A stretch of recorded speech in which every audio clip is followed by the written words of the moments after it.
Ви благодарам, почитувам председател. Бидејќи дискусиите на опозиционите пратеници овие два дена личат веќе на познатиот метод копи-пасте, ќе се обидам во интерес на македонската јавност и во интерес на актуелните колеги на кои што поради поразот на локалните избори на целата пратеничка група од Социјалдемократскиот сојуз се надевам дека ќе ни бидат бивши за брзо време. Сакам да ве запознавам со хронологијата на изградбата на овие два патни правци. Имено на бизнис форумот одржан во Варшава во април 2012 година, кинеската влада возможи преференцијална кредитна линија во висина од 10 милиарди американски долари од проектот за инфраструктура, технологија и енергетика за државите од Централна и Југоисточна Европа. Благодарение на добрата концепираност на Министерството за транспорт и врски владата на Република Македонија, денес сме сведоци на подпишување на давање на дозвола за подпишување на договор за земање на кредит за реализирање на овие два патни правци.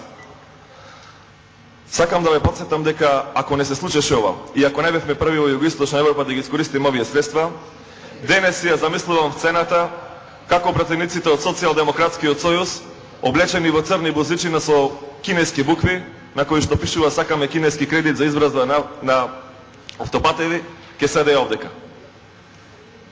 Вчера, низ контактот со граѓаните во мојот роден град, бидете убедени дека иако не ги зафаќаат овие патни правци реонот во Западна Македонија, кај сите беше едногласно искажано задоволството бидејќи ете конечно и инфраструктурата во Република Македонија ќе биде подкрената на едно повисоко ниво. Но тие добиале впечаток дека Социјалдемократскиот сојуз не ги поддржа овие проекти. Но треба да знаат и понатаму да превентивно да бидат информирани дека Социјалдемократскиот сојуз последниве 2 месеци се однесува така аномалично. За се што викаат дека нечини го поддржуваат. Викаат дека нечини законот за Тутунски комбинат кога се опростуваат договите, гласаа за. Викаат дека и гасификацијата за Република Македонија е лош проект, дека русите се криминалци и гласаа за. Викаат дека кинезите влегуваат во коруптивни елементи, бидејќи да има корупција треба два елементи, тука е кинеската влада со гарант од банката и македонската влада, но повторно гласаат за. Не се разочарувајте. Со ваква опозиција бидете убедени дека ќе ги реализираме сите оние проекти кои што ги ветивме во нашата програма.